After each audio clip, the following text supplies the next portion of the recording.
그때 그 재난 정진항입니다. 봄 기운이 완연해지는 4월은 나들이의 계절이죠. 학창시절 수학여행에 대한 추억을 떠올리면 여행 전날 밤 잠까지 설치며 설레었던 마음에서부터 시작됩니다. 2014년 4월 제주도를 향해 나섰던 안산 단원고 2학년 학생들의 발걸음에도 즐거움과 기대감이 잔뜩 담겨 있었습니다. 그런데 제주도로 향하던 수학여행은 진도 앞바다에서 영원히 멈추고 말았습니다. 2014년 4월 16일 세월호 여객선은 전남 진도군 병풍도 앞을 지나고 있었습니다. 그런데 급격한 변침으로 추정되는 원인으로 인해 배의 좌현에서부터 침몰이 시작되었고 신고는 접수됐지만 어쩐 일인지 선체에서 탈출을 시도하는 움직임은 별로 보이지 않았습니다.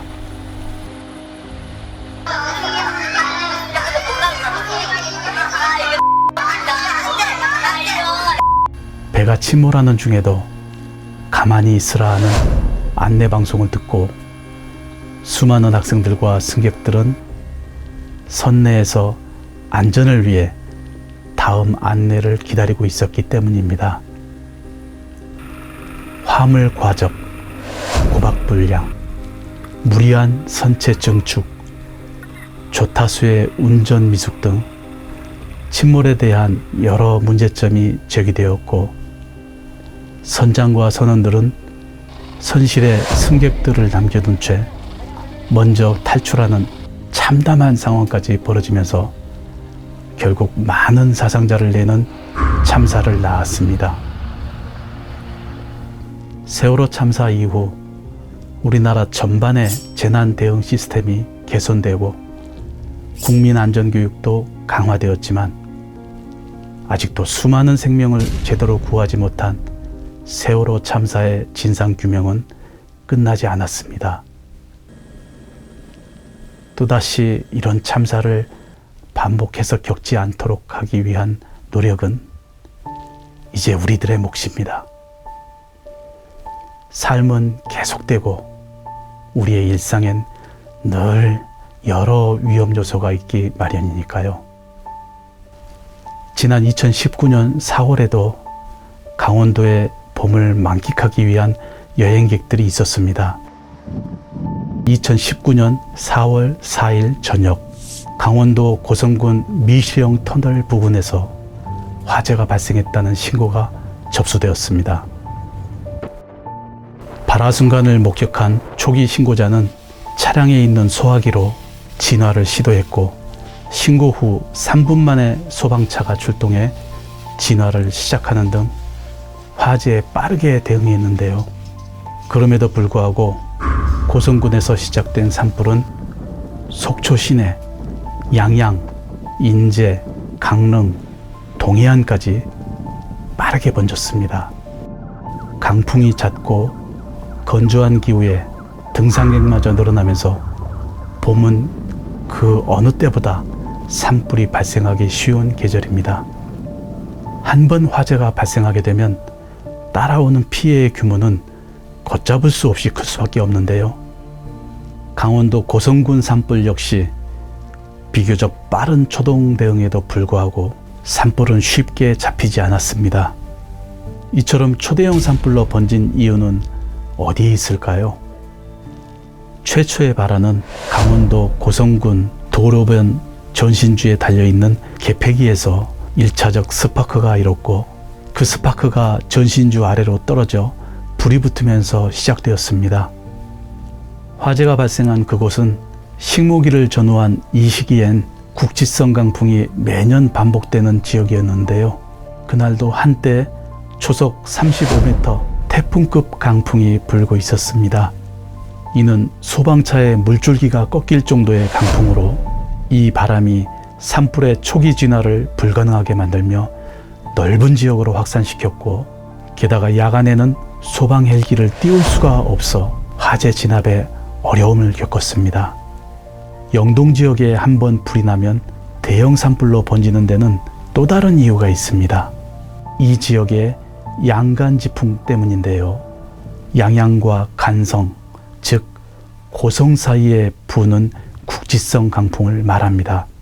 서쪽의 공기가 고도가 높은 태백산맥으로 인해 좁아진 통로를 통과하면서 가속화되고 산맥 동쪽을 타고 내려가며 속도가 더 빨라져서 강한 바람을 형성하는 것인데요. 그야말로 불난데 부채질하는 격으로 한번 발생한 산불은 아주 쉽게 번지게 됩니다. 이렇게 고성에서 시작된 산불은 바람 방향에 따라 발화점이 동시다발적으로 발생하면서 순식간에 속초 시내까지 번졌고, 여기에 역시 강한 바람을 업고 옥계, 망산까지 번져 그 일대를 잿더미로 만들었습니다. 당시 동해안 지역 산불 진화에 동원된 소방 인력은 3,701명, 전국 모든 소방차의 출동을 지시한 화재 대응 최고 수준 3단계까지 발령되어서 소방 차량만 872대가 투입되어 산불 진화에 사력을 다했지만 막대한 피해는 피할 수 없었습니다. 2명의 사망자와 11명의 부상자, 1,300여 명의 이재민이 발생했고 1,290여억 원 이상의 재산 피해와 함께 여의도 면적의 6배에 달하는 산림이 소실되고 말았습니다. 특히 강원도 동해안은 지형과 봄철 양간지풍 등의 영향으로 타 지역에 비해 상대적으로 산불 발생 빈도와 피해 면적이 넓은데요. 작은 불길이 순식간에 대형 화재로 바뀌는 산불은 유구한 세월에 상처를 더하기도 합니다.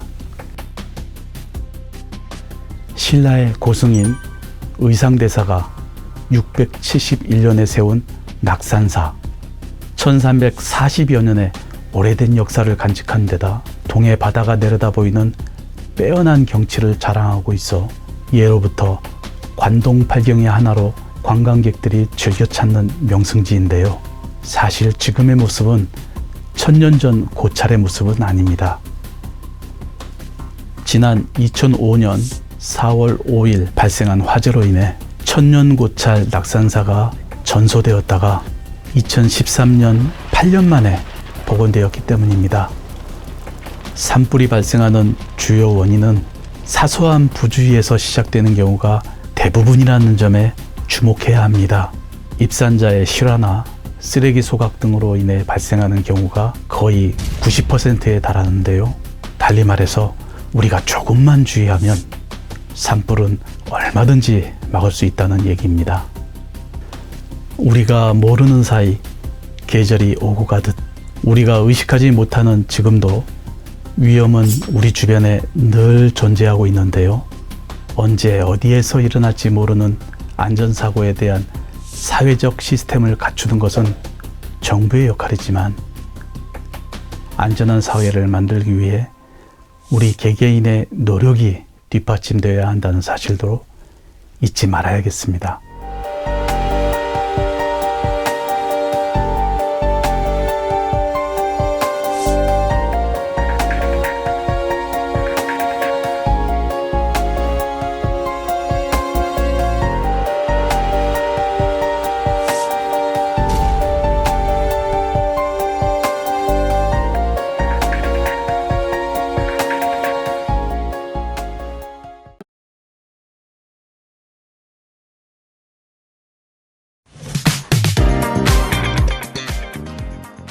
아차!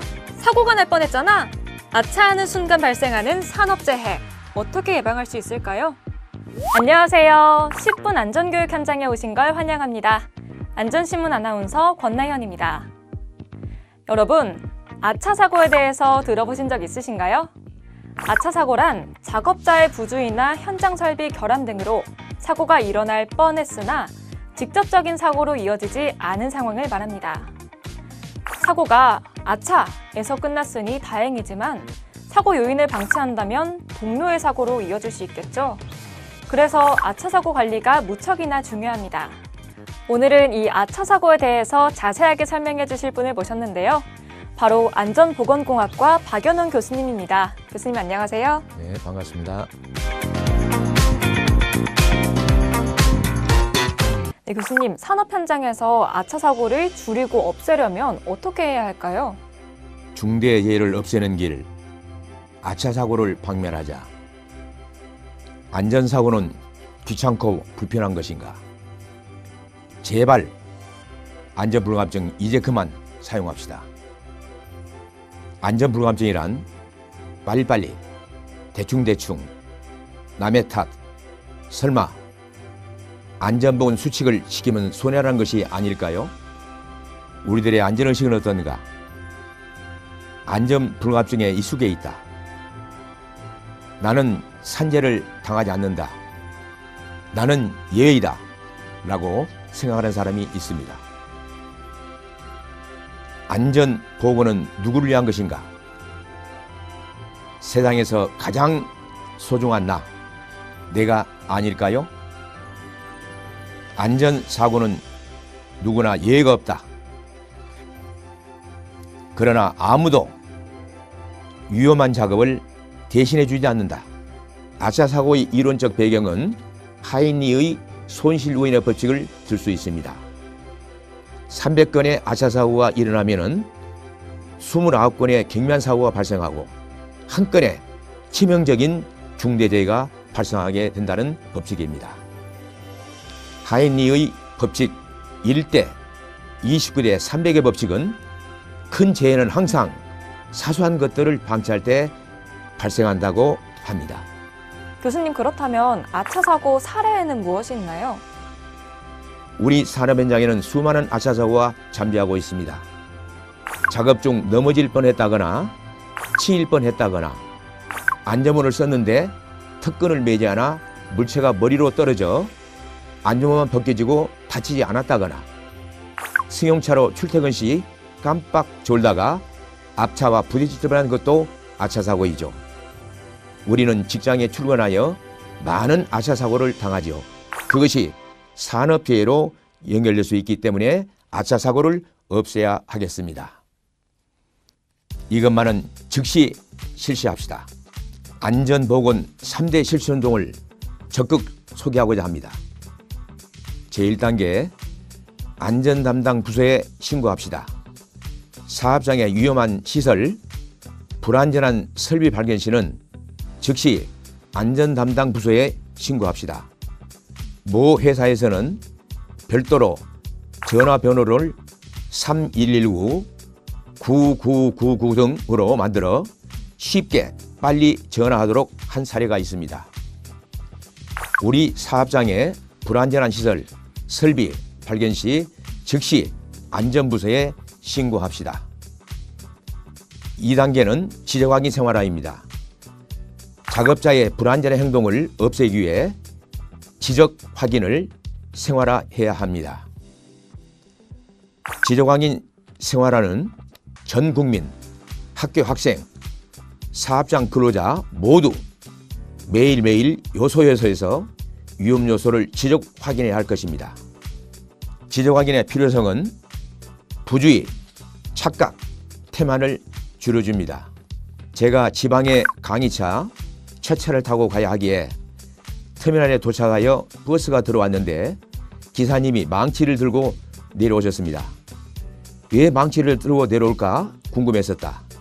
기사님은 망치로 4개의 타이어를 두드리면서 오케이를 하시더라. 그래서 기사님께 여쭤봤더니 제가 300km를 28분을 모시고 가야 하기 때문에 또 첫 차이고 해서 타이어의 공기가 적정한지를 지적 확인한다고 하셨습니다. 바로 이 사진은 이런 내용의 사진입니다. 불안전한 행동 요인은 지적 확인으로 없애버려야 합니다.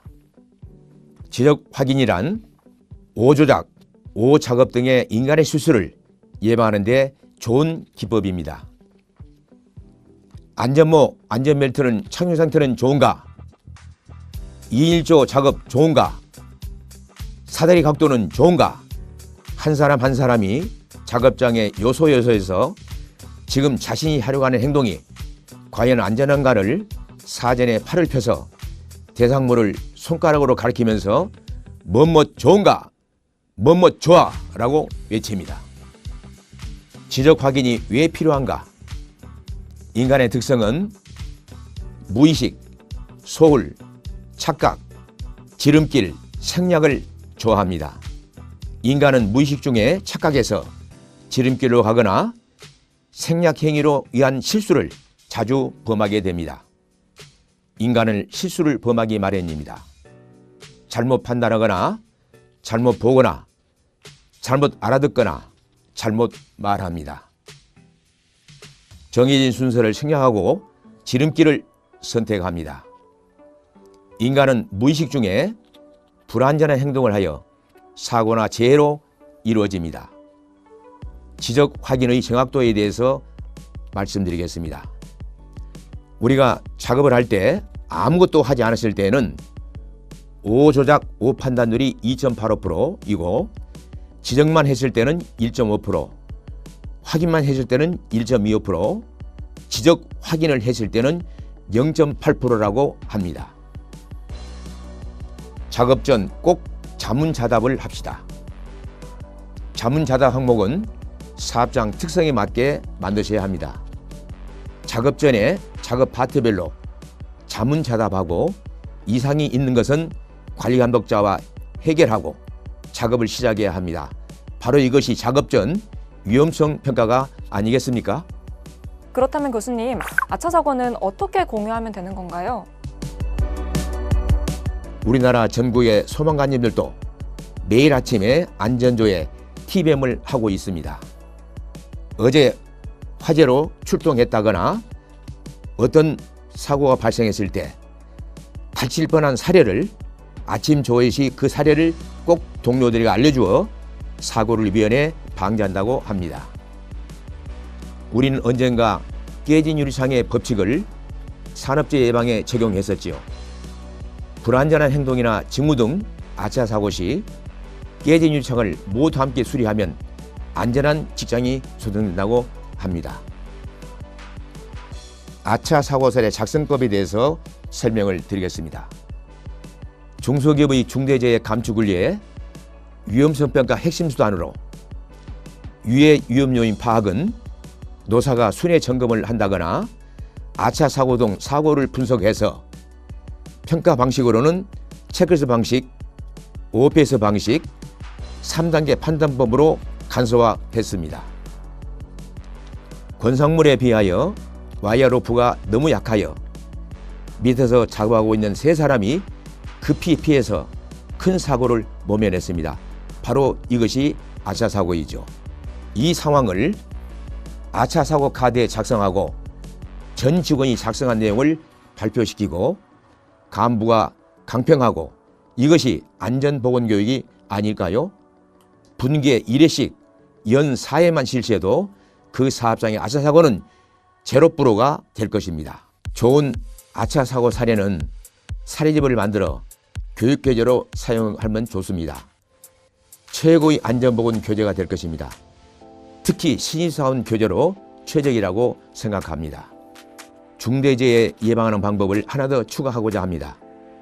매일 아침 TBM을 실시해야 합니다. 즉 작업 전 안전점검 회의를 말합니다.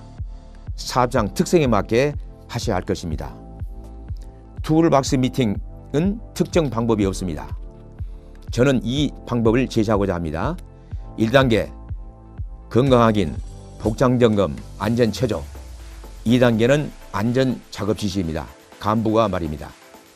3단계는 툴박스 미팅을 통한 위험예대 활동, 즉 위험성 평가입니다. 10분 정도 걸리게 되죠. 4단계는 작업 끝나고 오늘 한 일에 대해서 확인하고 주의 정리정돈하고 끝나면 무죄사업장으로 갈 것입니다. 고용노동부에서는 효과적인 작업적 미팅, 즉 TBM을 권장하고 있습니다. 고용노동부가 제시한 TBM 실행 체크리스트 안입니다.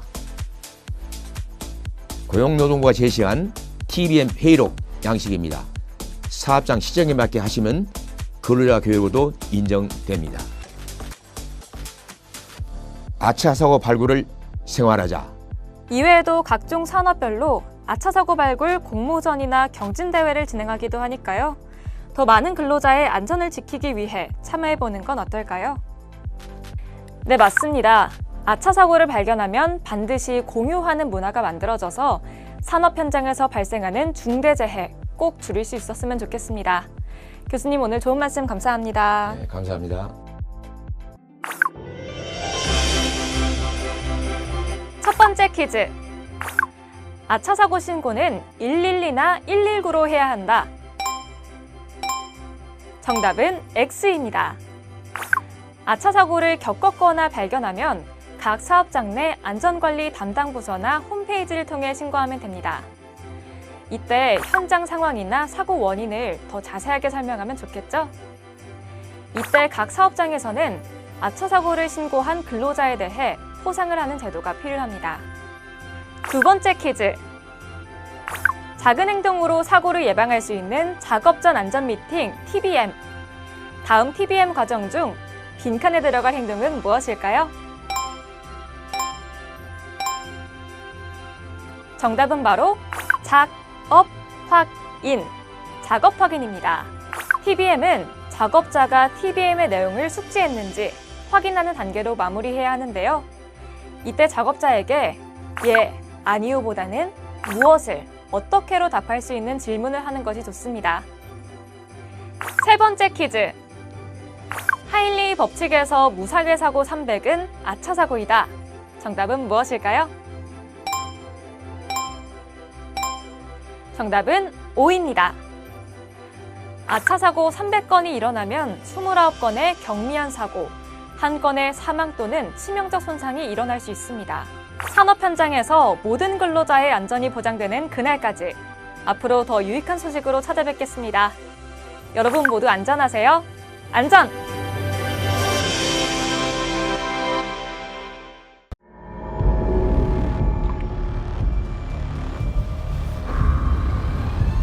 잠시만요. 지금 제 앞에 놓여 있는 이 물질들은 흡입, 섭취, 흡수될 때 건강 장애를 일으킬 수 있는 유해물질입니다. 유해물질은 제조와 사용, 폐기 등 전 과정에서 다양한 경로를 통해 인체에 노출될 수 있어 철저한 관리와 예방이 필요한데요. 유해물질로부터 우리 몸을 지키는 확실한 방법, 지금부터 함께 알아보겠습니다.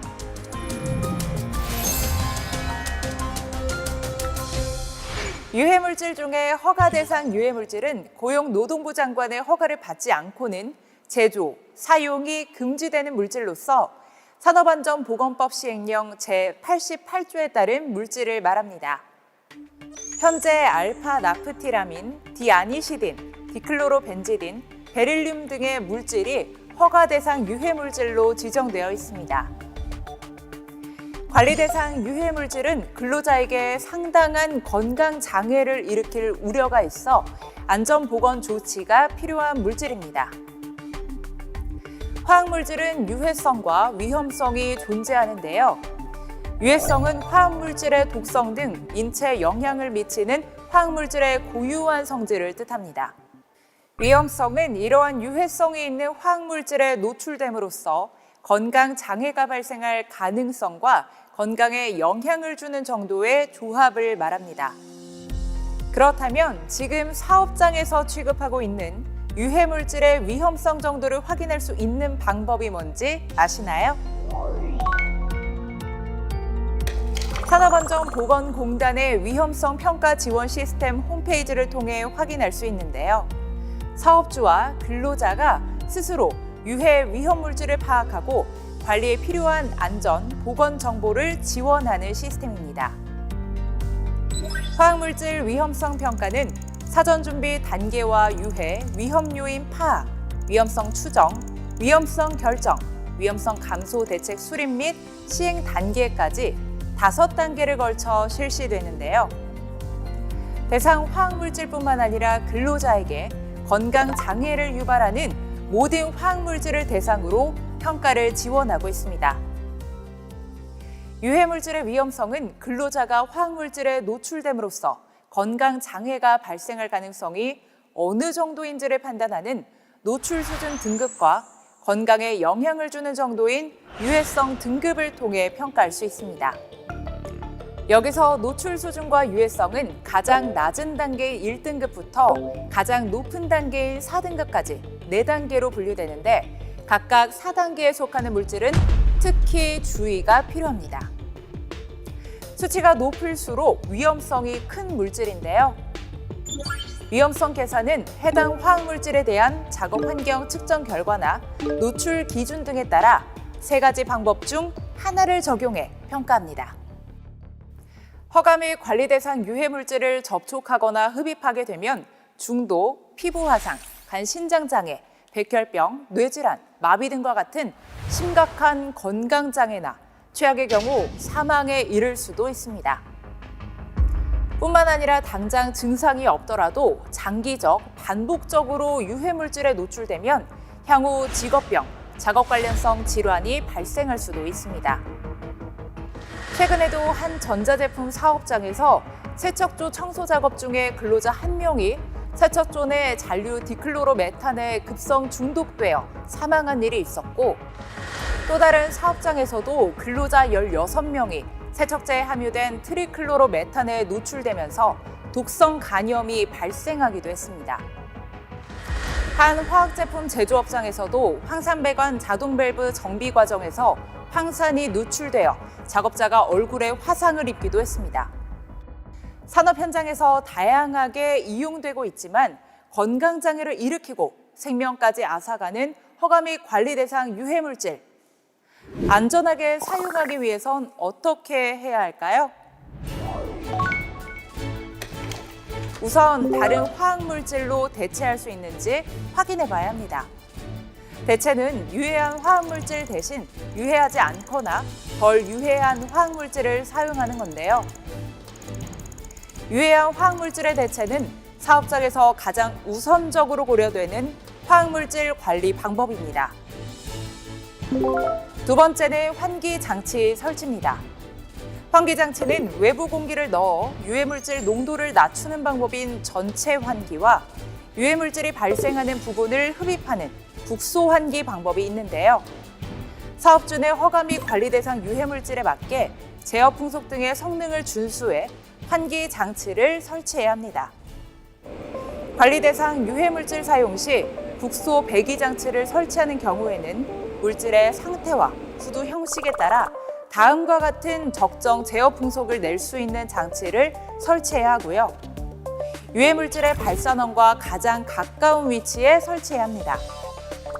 허가 및 관리 대상 유해물질을 다룰 때 안전을 위해 안전장갑, 보호복, 안전화, 방독 마스크와 같은 호흡 보호구, 보안경 등의 적절한 보호구를 반드시 착용해야 합니다. 이때 보호구는 노출 시간과 작업 환경, 사용 유해물질을 고려해 적절한 성능을 가진 것을 사용해야 합니다. 개인 위생 관리에도 철저하게 신경 써야 하는데요. 유해물질을 취급하는 장소에서는 흡연하거나 음식물 섭취를 금해야 하고, 유해물질을 취급하는 작업이 끝나면 손세척 및 착용한 작업복 또한 반드시 세탁해야 합니다. 물질 안전 보건 자료를 기반으로 한 안전 보건 교육과 경고 표지 부착을 실시해야 합니다. 여기서 잠깐 제가 속성으로 알려드릴게요. 물질 안전 보건 자료는 화학물질의 회사에 관한 정보, 유해성, 위험성, 구성 성분의 명칭 및 함유량, 응급조치 요령, 사고 시 대처 방법 등 16개 항목으로 구성되어 있는데요. 이 항목을 바탕으로 제품명과 건강 및 환경에 대한 유해, 물리적 위험성, 안전 및 보건상의 취급주의 사항, 적절한 보호구, 응급조치 요령 및 사고 시 대처 방안에 대한 항목이 포함되어야 합니다. 허가 및 관리 대상 유해물질을 제조 및 취급할 때 안전하게 사용하는 방법에 대해 다시 한번 알아볼까요? 가장 우선적으로 고려해야 할 방법은 유해하지 않거나 덜 유해한 화학물질로 대체할 수 있는지 확인해 봐야 합니다. 허가 및 관리 대상 유해물질 취급하는 작업장은 반드시 적절한 성능을 갖춘 환기 장치를 설치 및 가동해야 하고요. 유해물질을 취급할 때는 반드시 노출 시간, 작업 환경, 사용 화합물질 등을 고려해 적절한 성능을 갖춘 보호구를 착용해야 합니다. 작업 종료 후 손세척 및 작업복 세탁 등 개인 위생 관리에도 신경 써야 하죠. 물질 안전 보건 자료를 기반으로 관리 요령 등을 교육하고 경고 표지를 부착해야 합니다. 화학물질로부터 사고를 예방하는 첫걸음, 바로 화학물질 정보를 숙지하는 것 아닐까요? 소량으로도 사망하거나 건강에 급성 또는 만성 장애를 일으킬 수도 있는 유해물질 사고. 그만큼 더 꼼꼼하게 예방 대책을 살피고 사고를 막기 위한 실천이 필요합니다.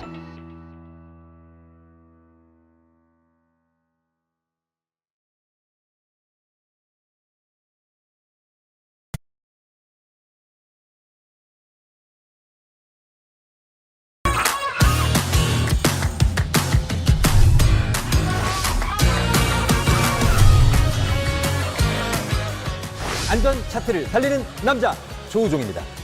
산재 사망 사고를 줄이는 오늘의 주제는 바로 산재 사망 사고 제1순위 기인물 하역기계 재해입니다. 하역기계 사용 시 산업재해 발생 위험성이 정말 높은데요. 많은 분들이 이 사실을 잘 모르시는 것 같아요.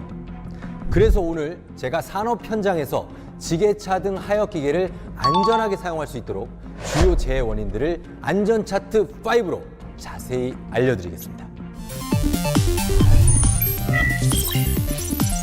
산재 사망사고 제1순위 기인물 하역기계 재해 주요 발생 원인 5위.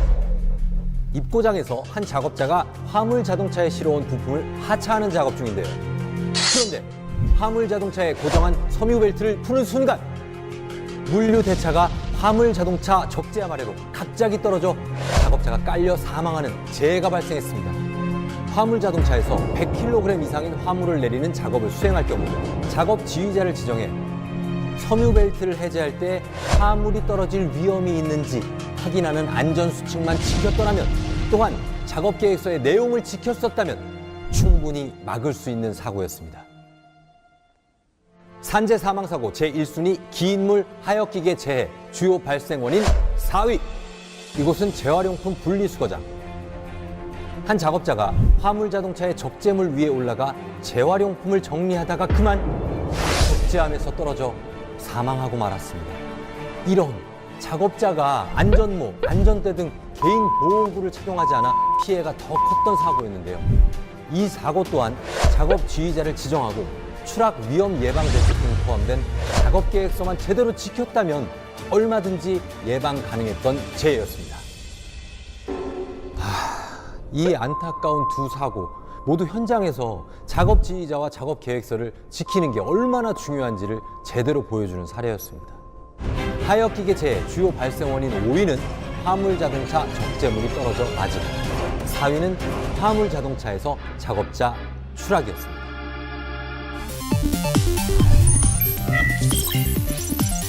산재 사망 사고 제1순위 기인물 하역기계 재해 주요 발생 원인 3위. 2018년 양주시의 한 사업장. 작업자가 지게차 포크에 끼운 팔레트에 올라가 배관 연결 작업을 하던 중 그만 중심을 잃고 떨어져 사망하고 말았습니다. 왜 이런 사고가 발생했을까요? 바로 하역 운반기계 용도로 사용해야 하는 지게차를 배관 연결 작업을 하기 위한 고소 작업대 용도로 사용했다는 것이 큰 원인인데요. 작업자가 지게차 포크를 이용해 높은 곳으로 올라갔고, 게다가 떨어진 위험이 있는 작업인데도 개인 보호구까지 착용하지 않았습니다. 수많은 안전수칙 미준수. 어쩌면 사고는 예견돼 있었을지도 모르겠네요.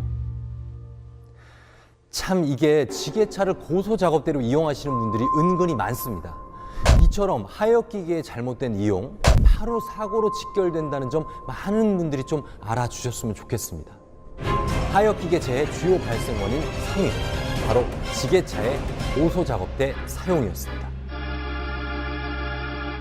산재 사망 사고 제1순위 기인물 하역기계 재해 주요 발생 원인 2위.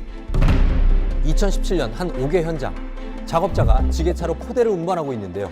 그런데 지게차가 무게중심을 잃고 왼쪽으로 넘어지게 되고 운전하고 있던 작업자가 떨어져 넘어지는 지게차에 깔려 사망하는 참사가 일어났습니다. 대체 왜 지게차가 넘어진 걸까요? 작업자는 작업 편의상 포크 한쪽에 약 1.2톤의 포대를 걸어 운반했는데요.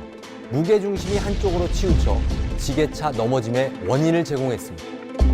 또한 작업자는 지게차 조정 면허가 없음에도 불구하고 해당 지게차를 운전했고 지게차에 부착된 좌석 안전키도 착용하지 않아 안타깝게도 사망에 이르고 말았습니다.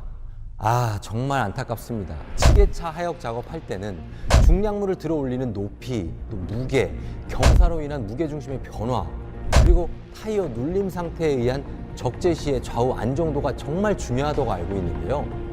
지면으로부터 8.64도 이상의 경사로를 운행할 때 지게차의 무게중심이 안정 범위를 벗어나서 넘어지는 현상이 발생한다고 하니까 여러분 주의하셔야겠습니다.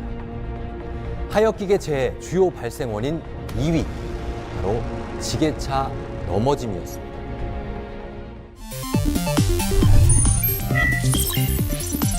산재 사망사고 제1순위 기인물 하역기계 재해 주요 발생 원인 1위. 2018년 한 공장 사업장. 작업자들이 산의 도로로 이동 중인데요.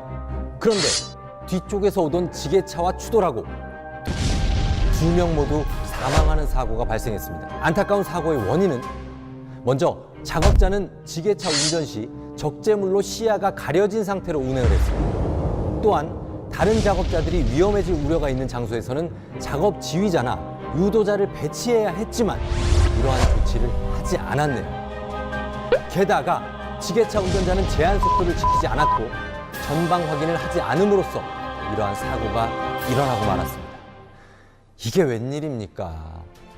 지게차로 인한 사망사고 중에 약 34%가 지게차와 보행자가 부딪히는 사고랍니다.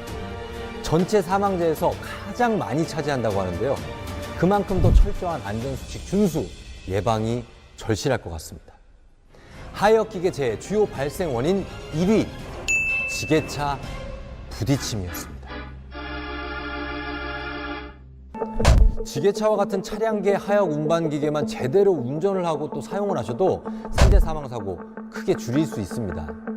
이번에는 하역 운반기계 주요 재해를 예방할 수 있는 안전수칙에 대해서 알아보겠습니다. 차량계 하역 운반기계 운전 시 안전수칙. 안전벨트 착용은 기본 중에 기본. 규정 속도를 준수해 운행하고 반드시 유도자를 배치하거나 작업자의 출입을 통제해야 합니다. 그렇다면 화물 적재 시에는 하중이 한쪽으로 치우치지 않도록 적재해야 하며 화물의 붕괴 또는 낙하 위험 방지를 위해 화물에 로프를 걸어야 합니다. 또한 운전자의 시야를 가리지 않도록 화물을 적재해야 하죠. 차량계 하역 운반기계 이송 시에는 지정 운전자 외의 운전은 절대 금물 아시죠? 상하차는 평탄하고 견고한 장소에서 해야 하며 발판 사용 시 견고하게 설치해야 합니다. 가설대 등을 사용하는 경우에는 충분한 폭 및 강도와 적당한 경사를 확보해야 합니다. 마지막으로 지게차를 이용할 시에는 지게차는 전조등 및 후미등을 갖춰야 하며 적합한 기준의 헤드가드가 설치돼야 합니다. 또한 백레스트가 갖춰지지 않은 지게차는 사용할 수 없고요. 사용하는 팔레트는 충분한 강도를 가져야 합니다. 안전 차트를 달리는 남자. 지금까지 산업 현장과 때려야 뗄 수 없는 지게차 등 하역기계 사용 시 주요 재해 발생 원인부터 안전수칙까지 알아봤는데요. 화물의 깔림, 지게차 부딪힘, 넘어짐 등을 예방할 수 있는 더 철저하고 꼼꼼한 안전수칙 준수가 뒤따라야 할 것 같습니다. 산재 사망사고 절반으로 줄이기. 모든 현장 작업자분들 오늘도 안전하세요.